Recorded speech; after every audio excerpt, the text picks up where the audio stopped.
கேள்வி பார்வையாளருக்கு வணக்கம். இந்த நேர்காணலில் நாம் சந்திக்க இருக்கும் சிறப்பு விருந்தினர் அண்ணா திராவிட மக்கள் முன்னேற்ற கழக பொதுச் செயலாளர் வழக்கறிஞர் பசும்பொன் பாண்டியன் சார். வணக்கம். வணக்கம். என்டிஏ கூட்டணியுடைய ஒரு மீட்டிங் நடந்து முடிந்திருக்கிறது. பிரதமர் மோடி அவர்கள் கூட பலகட்ட வீடியோக்கள் தொடர்ந்து வெளியிட்டு வருகிறார்.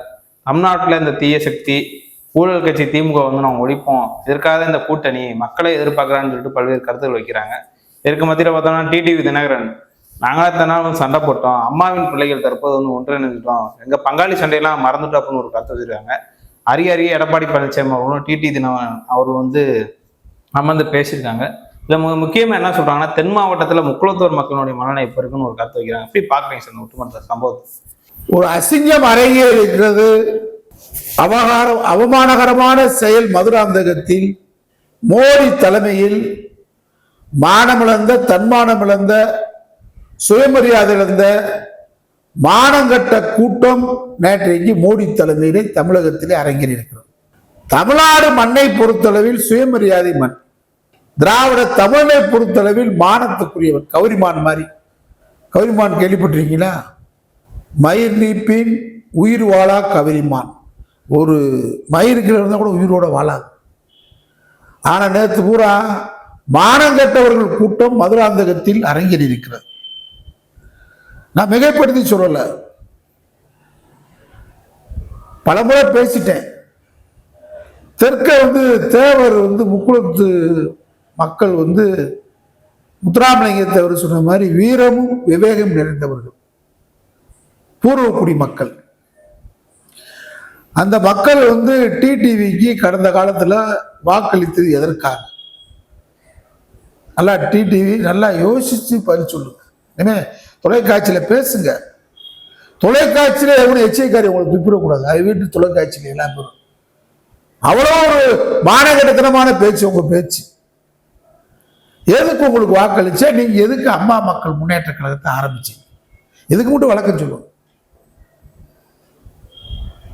அம்மா மக்கள் முன்னேற்ற கழகம் எடப்பாடி பழனிசாமி வீழ்த்துவதற்காக தமிழகத்தை காட்டி கொடுத்து விட்டார். பாஜகவிடம் தமிழகத்தை அழித்து விட்டார்.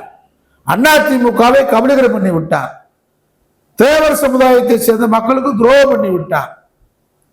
ஆகவே எடப்பாடி பழனிசாமி வீழ்த்துவதுதான் அம்மா மக்கள் முன்னேற்ற கழகத்தின் கொள்கை. இதான் அவர் பேசிட்டு வந்தது. நான் எடப்பாடி பழனிசாமியுடன் கூட்டணி சேர்ந்தால் தூக்குல கூட மாட்டிக்கிறோனே தவிர நான் ஒருபோதும் அந்த தவறை செய்ய மாட்டேன். இதை அவர் பேசிட்டு வந்தார். இதனால ஒரு பெரிய மொழி போராட்ட தளபதியா டிடிவி தினகரன் ஈழத்தமிழுக்காக கொள்ளு கொடுத்தவரா? நாடாளுமன்ற உறுப்பினராக பெரிய நாடாளுமன்ற மக்களை உறுப்பினராக இருந்தாரு. என்னைக்காவது மக்கள் பிரச்சனைக்கு நாடாளுமன்றத்தில் பேசியத நாடாளுமன்றத்தில் டிடிவி தினகரன் உரைன்னு போடுங்க பார்ப்போம். அதுக்கடுத்து அம்மா ராஜ்யசபை உறுப்பினர் ஆக்குனாங்களே,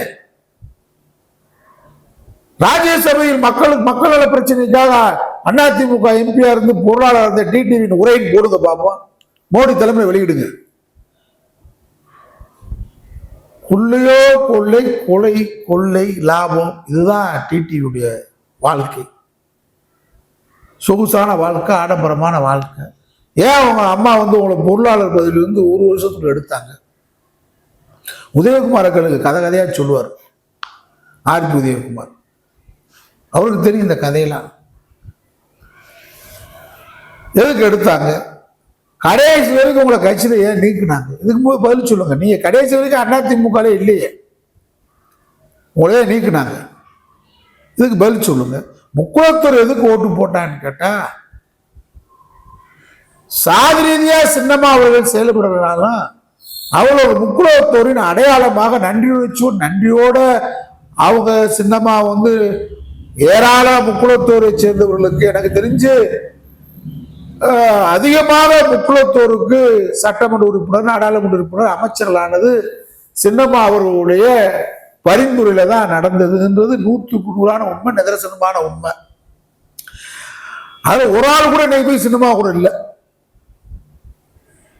சினிமா அவருடன் அவரால் சட்டமன்ற உறுப்பினரானவர், அவரால் நாடாளுமன்ற உறுப்பினரானவர், அவரால் அமைச்சரானவர்கள், அவரால் மேயரானவர்கள், அவரால் ஒன்றிய தலைவரானவர்கள், அவரால் சேர்மன் ஆனவர், யார் ஒரு ஆள் கூட இல்லை. சம்பந்தமே இல்லாத ஒரு அதிமுக முன்னாள் எம்எல்ஏ நரசிம்மன், பள்ளிப்பட்டு நரசிம்மன் இருக்கார். அவர் முக்குளத்தூர் கிடையாது, நன்றி உணர்ச்சியோடு இருக்கார். அதாவது சின்னம்மா மேல தவறு இருக்கா இருக்கு விமர்சனம் பண்றது அது வேறு. ஆனா ஒருத்தருக்கு செஞ்ச உதவிக்கு நன்றியோடு இருக்கணும்ல, இல்ல. ஆனா மக்கள் முக்குளத்தூர் மக்கள் எப்படி இருக்கான்னு கேட்டா, நான் களத்துல இருந்து பேசுறேன், நான் மக்களுடைய கண்ணாடியா பிரதிபலிக்கிறேன். எனக்கு ஏற்ற இறக்கம்லாம் தேவையில்லை, நடுவோட பேசுறேன். சின்னம்மா அவங்களுக்கு தானே ஓபிஎஸ் முதலமைச்சராக்குனாங்க, இல்ல அம்மா ஜெயலலிதா அம்மாவுக்கு நேரடியாக ஓபிஎஸ் பழக்கமா? எடப்பாடி பழனிசாமி நல்லா அம்மாவோட ஒன்னா படிச்சவரா? சின்னம்மா தானே ஆக்குனாங்க. காலில் விழுந்து, கையில் விழுந்து, காலில் விழுந்து ஊர்ந்து போய் எடப்பாடி பழனிசாமி முதலமைச்சர் ஆனது. யாருமே நன்றியோடு இல்லையே. அப்ப நன்றி கேட்ட கூட்டத்துக்கு எதிராக நம்ம சின்னம்மாவுக்குடைய தங்கச்சி மகனா இருக்காரு, சகோதரி மகனா இருக்காரு, டிடிவிக்கு ஓட்டு போடுவோம். தென் மாவட்டத்தில் டெல்டா மாவட்டத்தில் முக்குளத்தூர் ஒரு ஓட்டு தான். இது யதார்த்தமான உண்மை. ஆனா ஓபிஎஸ்க்கும் அதே மாதிரி அவர்னால பெரிய நன்மை இல்லை, யாருக்கும் கெடுதல் இல்லை. ஆனா அவருக்கும் இந்த மாதிரி கெடுதல் பண்ணிட்டாங்களே அப்படின்ற மாதிரி அவங்க மக்கள்கிட்ட, முக்குளத்தூர் மக்கள்கிட்ட உணர்வுல வாக்களிச்சாங்க. இப்ப பங்காளி சண்டைன்னா ஓபிஎஸ்க்கு டிடிவிக்கு நடந்தது பங்காளி சண்டை ஒத்துக்கலாம். எடப்பாடிக்கு டிடிவிக்கு நடந்தது பங்காளி சண்டையா, கொள்ளையடிச்ச பணத்துல பங்கு போடுற சண்டையா? தானே பிரச்சனை. தானே எடப்பாடி உங்க மேல குற்றச்சாட்டு சொன்னாரு. அனைத்து மந்திரிட்டையும் சின்னம்மா சிறைக்கு போனதுக்கு முன்னாடி அனைத்து மந்திரிகிட்டையும் முதலமைச்சர் தினசரி என்னை காலை 10 மணிக்கு சந்திச்சுட்டு தான் போகணும். அடிக்கிற பணத்துல 60 எனக்கு 40 தான் உங்களுக்கு டிடிவி சொன்னான்னு சொல்லலையா? அப்ப உங்களுக்குள்ள 60-40 தானப்பா சண்டை. கொள்ளையடிக்கிற பணத்துல கமிஷன்ல முதலமைச்சர் டெய்லி என்னை காலில் வந்துட்டு தான் போகணும்னு எடப்பாடி சொன்னாரு.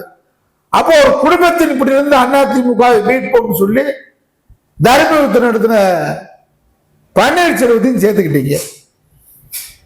அதாவது வினை விதைத்தவன் எதா இருப்பான், வினையை தான் இருக்க முடியும். நெல்லு விதை போட்டா நெல்லு விதை வரும், எள்ளு விதையா வரும், கரும்பா வரும். என்ன விதை போடுறோமோ அதான் வரும். அதனால பார்த்துட்டோம்.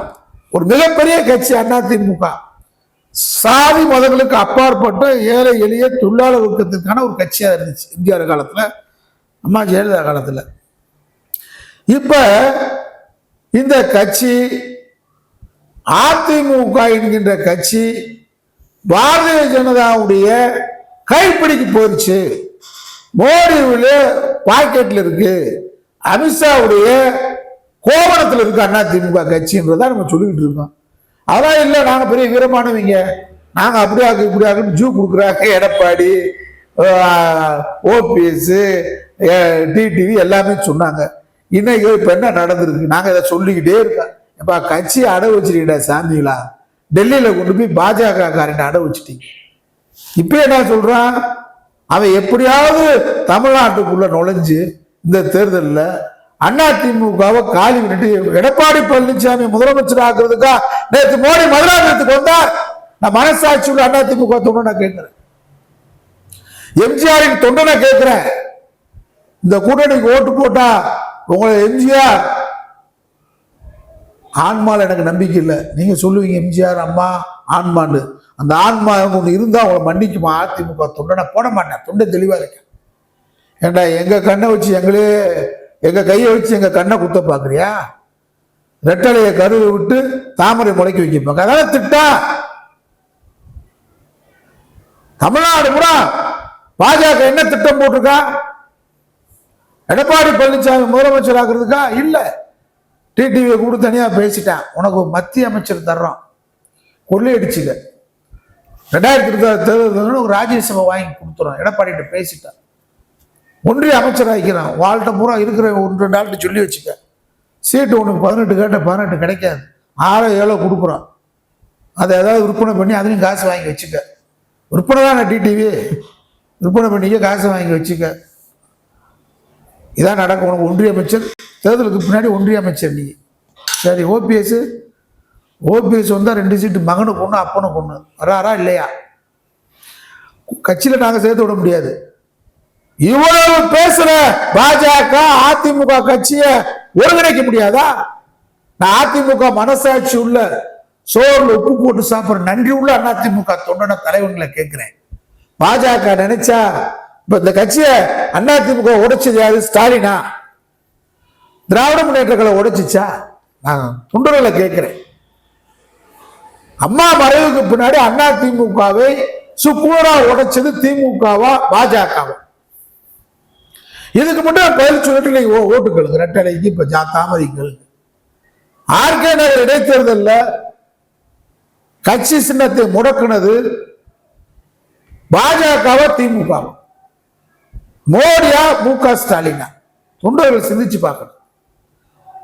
பரப்பன அக்ரகாரத்துல முதலமைச்சர் பதவியேற்க விடாம சின்னமாவை செயலடைச்சது முக ஸ்டாலினா மோடியா பாஜக?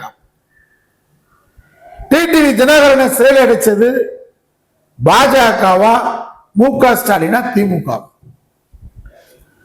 இப்ப வரைக்கும் கட்சியை பிரிச்சு வச்சிருக்கிறது திமுகவா பாஜகவா மோடியா அமித்ஷா? தொண்டை சித்திக்கிறாங்க, பொதுமக்கள் பார்க்கிறாங்க, நடுநிலையாளர் பார்க்கிறாங்க. இப்ப நீ என்னன்னா கோஷமெல்லாம் போட்டு பாவம் பொதுமக்களை சாதி ரீதியா அந்த கட்சியை பிரிச்சிங்க. எடப்பாடி இந்த சாதிக்கு துரோகம் பண்ணாரா? பண்ணார். சொல்ல முடியாது. என்ன சொல்றாரு? நான் சின்னம்மா குடும்பத்துக்கு பணம் கொடுத்தாரு, எனக்கு முதலமைச்சர் பதவி கொடுத்தாங்கன்னு சொல்றாரு. அதானே? கூவத்துறை எல்லா செலவும் நான் தான் பார்த்துக்கிட்டேன். எல்லா எம்எல்ஏ 3 உள்ள தங்கம் கொடுத்தேன், 5 கோடி ரூபாய் பணம் கொடுத்தேன், சும்மா வந்தேன். அவன் ஏபாரி தானே பேச முடியும். சின்னமா ஒரு கொள்கைவாதி உருவாக்கிட்டு பொறுக்கலாம். நன்றி கேட்டவங்க தேடி கண்டுபிடிச்சு எடப்பாடி பழனிசாமி உருவாக்கிட்டு போட்டாங்க.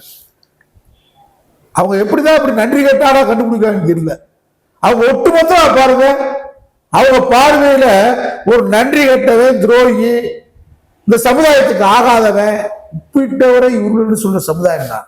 அவங்க ஒரு பெண், அம்மாவுக்கு தாயாக சகோதரியாக உற்ற தோழியாக இருந்தவங்க. அம்மா அவர்கள் இல்லைன்ன உடனே நீ என்ன பெரிய யோக்கிய மாதிரி எடப்பாடி தினமும் பேசுறாரு. நான் பெரிய ஆளுமை. திராவிட முன்னேற்ற கழகம் கலைஞர் அவர்கள் மறைவுக்கு பின்பாக 2019 நாடாளுமன்ற தேர்தலில் நீங்க பார்த்தீங்கன்னு சொன்னா எடப்பாடி பழனிசாமி மக்களால் தேர்ந்தெடுக்கப்பட்ட முதலமைச்சர் கிடையாது. அம்மா உருவாக்கிய ஆட்சியில நீ முதலமைச்சரா சின்னம்மா காலில் விழுந்து ஊர்ந்து வந்து உட்கார்ந்த. ஆனா அன்னைக்கு நாடாளுமன்றத்தில் உங்கள்கிட்ட மக்களவையும் சேர்ந்து மாநிலங்களவையும் சேர்ந்து 50 எம்பி. அம்மா மறைவுக்கு பின்னாடி சின்னம்மா அவர்கள் பரப்பன அக்ரகார சிறைக்கு போகும்போது 50 எம்பி எடப்பாடி பழனிசாமி கையில கொடுத்துட்டாங்க. 137 எம்எல்ஏ, ராயப்பட்ட அலுவலகம், கட்சி சின்னம், நாடு முழுவதும் உள்ளாட்சி பிரதிநிதிகள் உலகம் கொடுத்துட்டு போனாங்க.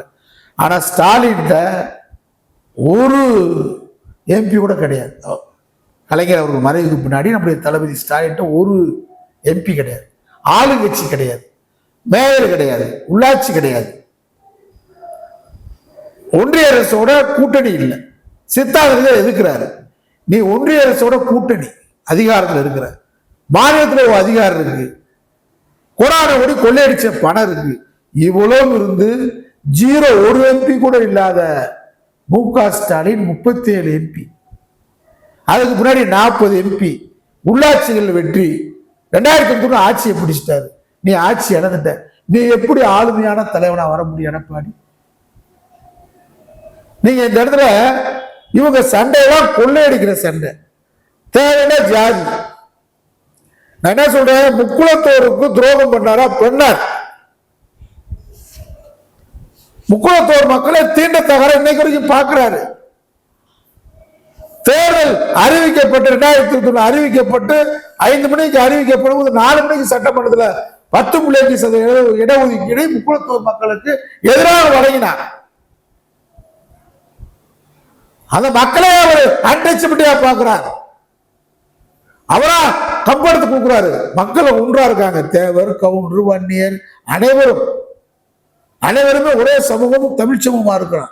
அதிமுக கட்சி அப்படி இருந்துச்சு. சின்னமா நினைச்சிருந்தா முதலமைச்சர் பேருக்கு அந்த பக்கத்துக்கு கொடுத்துருப்பாங்களா ஜாதி உணர்வு இருந்தா? ஆனால் இவங்களுடைய இன்னைக்கு மக்கள் மத்தியில் என்ன ஆயிடுச்சுன்னு கேட்டா, முக்குளத்துறை புறக்கணிக்கிறதாக சொல்லி புலம்புனார்கள். TTV புலம்புனாரு, OPS புலம்புனாரு. மக்கள் இன்னைக்கு யார் மடையன் ஆயிட்டான்னு கேட்டா, இவங்களுக்கு வாக்களிச்சவனும் இவங்க பின்னாடி நின்றவனும் 18 எம்எல்ஏ டிடிவி நம்பி போனவனு வீணா போயிட்டான். உங்களுடைய வாக்குல ஏதாவது உண்மை இருக்கா? உங்க பேட்டியில, உங்க பேச்சுல, உங்க அரசியல் நடவடிக்கையில கோடான கோடி கொள்ளையடிச்ச பணத்தை பாதுகாப்பதற்காக நீங்கள் தஞ்சம் அடைந்து அமித்ஷாவால் மிரட்டப்பட்டு, மோடியால் மிரட்டப்பட்டு, மதுராந்தகம் கூட்டத்துல நீங்க சேர்ந்திருக்கீங்க. எடப்பாடி மிரட்டப்பட்டு, உருட்டப்பட்டு அந்த கூட்டணியில் இருக்காரு கொள்ளையடிச்ச பணத்தை பாதுகாக்க. அதை தவிர உங்களுக்கு என்ன பங்காளி சண்டை? ஏடா மாமச்சனி சண்டையா உங்களுக்கு? ஏடா பங்காளி சண்டை? ஆட்சியில் இருக்கிற அனைவரும் காலில் விழுகணும்னு சொன்னாரு டிடிவி, இவங்க தான் சொன்னாங்க. நீ மக்கள்கிட்ட எப்படி வாக்கு கிடைக்கும்? நீங்க எப்படி முக்குளத்தூர் மக்கள் நம்புவாங்க? உன்னை நம்பின முக்குளத்தூர் மக்களை அசிங்கப்படுத்தி அவமானப்படுத்திட்டு இந்த சமுதாயத்தில் பிறந்தது கேவலம்ன்றது உண்மை நிலைமையே ஓபிஎஸ் டிடி உருவாக்கிட்டு போயிட்டாங்க இல்லையா? இப்போ உங்களை மாதிரி சின்னம்மாவை 7 மணிக்கு கிளம்பி டெல்லி வா, அமித்ஷா வீட்டில் சந்திப்போம், பீஸ் போன கோயில போய் சந்திப்போம் கூப்பிடுறாங்களா? இன்னும் இந்த ஆளுமை இருக்குல்ல, அவங்க நாளைக்கு பிஜேபி வர வழி இல்லாம அவங்களையும் பிஜேபி கூப்பிடலாம். அவங்க மேலே சில வழக்குகளை வச்சு மிரட்டிட்டு தான் இருக்காங்க. அந்த மிரட்டலுக்கு பயப்படாம தான் இருக்காங்க, இப்போ வரைக்கும் இருக்காங்க. அதை பாராட்டுவோம். ஆனா உங்களை மாதிரி சாதாரணமா ஒரு பீன் மாதிரி, சாதாரண ஒரு பப்புன் மாதிரி உங்களை நடத்துறாங்க பிஜேபி. ஏதோ லேடியா மோடியான்னு கேட்ட புரட்சித்துறை தொண்டை ஒத்துக்குருவானா? ஆர்எஸ்எஸ் தடை செய்யணும்னு சொன்ன எம்ஜிஆர் தொண்டை ஒத்துக்குருவானா? நீங்க அம்மா மறைவுக்கு பின்னாடி மிகப்பெரிய கட்சி சசிகலா அவர்கள் பொதுச் செயலாளர், எல்லாம் காலில் விழுந்து வாங்கம்மா வாங்கம்மான்னு, மதுசூதன் உட்பட எல்லாம் காலில் விழுந்து அவங்கள கூப்பிட்டீங்க. அவங்க ஏத்துக்கிட்டாங்க. ஏத்துக்கிட்டதுக்கு பின்னாடி அவங்கள சாதி ரீதியாக சிலர் வன்மம் தீட்டி, ஆர்எஸ்எஸ் பாஜக ஒரு வலிமையான சாதி பின்னணி கொண்ட முக்குளத்தூர் சமுதாயத்தை சேர்ந்த சசிகலா வந்தால் அதிமுகவை காப்பாற்றி விடுவார். அந்த இடத்துக்கு நம்ம வர முடியாது. நம்ம அதிமுகவை அழிச்சிட்டு தான் திமுகவையும் அதிமுகவும் அழிக்க வேண்டும் என்றால் 100 ஆண்டு கால கனவு ஆர்எஸ்எஸ் கனவு. அதற்கு சரியான வாய்ப்பு கலைஞர் இல்லை, அம்மா இல்லை. இந்த வாய்ப்பை பயன்படுத்தவும் கருதினார்கள். இங்கே எஃகு கோட்டையாக திராவிட முன்னேற்ற கழகத்தை கோட்டையா வச்சுட்டாரு ஸ்டாலின். கலைஞருக்கு பின்னாடி கட்சி உடையும், அழகிரி பின்னாடி கட்சி போயிடும், கனிமொழி கட்சியை உடைச்சிருவாங்க, துறைமொழியை கட்சியை உடைச்சிருவாங்க சொல்லி ஆவுடன் சொல்லி பார்த்தாங்க. அதை விட ஸ்டாலினுக்கு கட்டஞ்செறியில் ஜோதிடம்லாம் சொல்லி பார்த்தாங்க.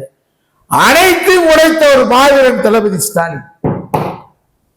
அனைத்து உடைத்த கொள்கை லட்சியம் உறுதினால. ஆனா நீங்க அதிமுக தொண்டர்களுக்கு உண்மையா இருக்கீங்களா?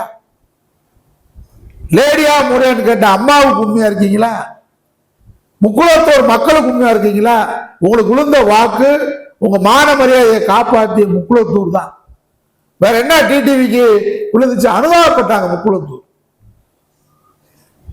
எடப்பாடியார் புறக்கணிக்கப்படுகிறார், எடப்பாடினால முக்குளத்தூர் மக்கள் வஞ்சிக்கப்படுகிறார் உணர்வு அந்த மக்கள்கிட்ட இருக்கு. இன்னைக்கு நீர் மூத்த நெருப்பாக தென்மாடுறது இருக்கு. அப்ப அம்மா மறைவுக்கு பின்னாடி சசிகலா பொதுச்செயலாளர் ஆக்கிட்டு அவங்களே முதலமைச்சர் ஆகணும்னு சொல்றாங்க. இந்த நாடகத்தை அரங்கேற்றினது ஆடிட்டர் குருமூர்த்தி, ஆர்எஸ்எஸ் ஆலோசனை. இதுக்கு பலியானது யாரு? அன்னைக்கு ஓபிஎஸ். நீங்க முதலமைச்சரா இருங்கன்னு சொல்லியிருக்கலாம்ல ஓபிஎஸ், சொல்லல. அப்போ ஒரு முக்குளத்தூர் கையில இவ்வளவு பெரிய கட்சி கிடைச்ச, கட்சி ஆட்சி எல்லாம் உங்க கை கிடைச்சிருச்சு. முதலமைச்சர் ஒரு மறவர் ஓபிஎஸ் இருக்காரு, இந்த பக்கம் ஒரு கல்லர் பொதுச்செயலாளர் இருக்கு. என்னைக்காவது நீங்க அந்த இடத்துக்கு வர முடியுமா?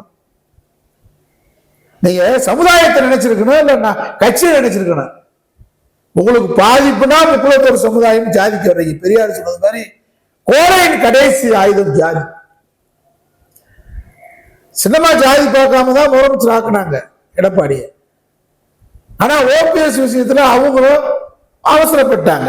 விருதுட்டு போயிடான்னு விட்டுருக்கலாம் கொஞ்சம் நாளைக்கு. ஆனா விட்டுட்டு இருந்தா மொத்தமா கொண்டு வந்து ஓபிஎஸ் அன்னைக்கு அடை வச்சிருப்பார். இப்ப எடப்பாடி செய்யற வேலையை அவர் பார்த்திருப்பார். முதல் மாறினவர் பாஜகவுக்கு மாறினவர் ஓபிஎஸ்.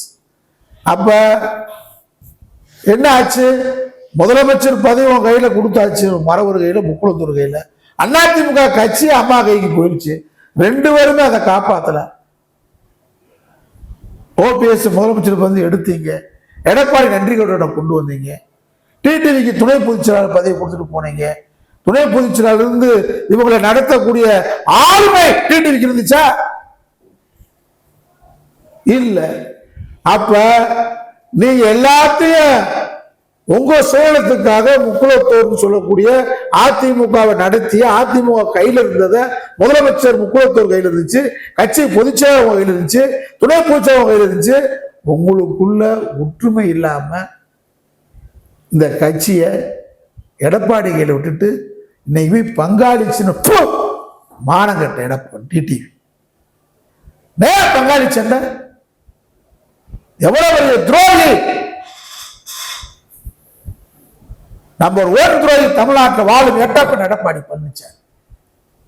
ஒரு முக்குளத்தோர் ஜீன்ல பிறந்தவன் எவனா ஒருத்தர் ஓட்டு போடுவானா? இன்னைக்கு திராவிட இயக்கத்தை காக்கக்கூடிய தளபதி ஸ்டாலின் பின்னாடி மாணிக்கராஜா போன்றவர்கள்லாம் தெற்குச்சமன் இணைய ஆரம்பிச்சிட்டாங்க. மான ரோசம் உள்ளவன், திறமையாளன், தன்மானம் உள்ளவன், ஜாதி மதங்களுக்கு அப்பாற்பட்டு தமிழ்நாக திராவிடராக வாழ்வதற்கு இந்த மக்களை பிளவுபடுத்துகின்ற ஜாதி என்பதால், மதத்தின் என்பதால், கடவுள் என்பதால் பிளவுபடுத்துகின்ற RSS பாஜக கூட்டத்தை விரட்டி அடிக்க வேண்டும். அவர்களுக்கு துணை வீரர் எட்டப்பன் டிடிவி, எட்டப்பன் எடப்பாடி பழனிசாமி விரட்டி அடிக்க வேண்டும். தென் மாவட்ட முக்குளத்தூர் மக்கள் எழுச்சியோட கிளம்பியிருக்காங்க. அது டிடிவி தேர்தல் பிரச்சாரத்துக்கு வரும்போது தெரியும். என்ன ஒரு லாஜிக் இருக்கு? உங்க கையில முதலமைச்சர் பதவியும் கொடுத்தாச்சு, முக்குளத்தூர் கையில உங்க கையில பொதுச்செயலாளர் பதவியும் கொடுத்தாச்சு, துணை பொதுச்செயலாளர் பதவியில் இருந்தீங்க. கட்சி, ஆட்சி, அதிகாரம், பணம், பதவி அனைத்து இருந்து உங்களால காப்பாற்ற முடியலையே. திரும்ப போய் எடப்பாடி காலில் விழுந்து பங்காளி சண்டைன்னு சொல்றிய. மானம், ரோசம், வெக்கம், சூடு சொல்லிருக்கா, தூக்கு போட்டுதான் சாகணும்.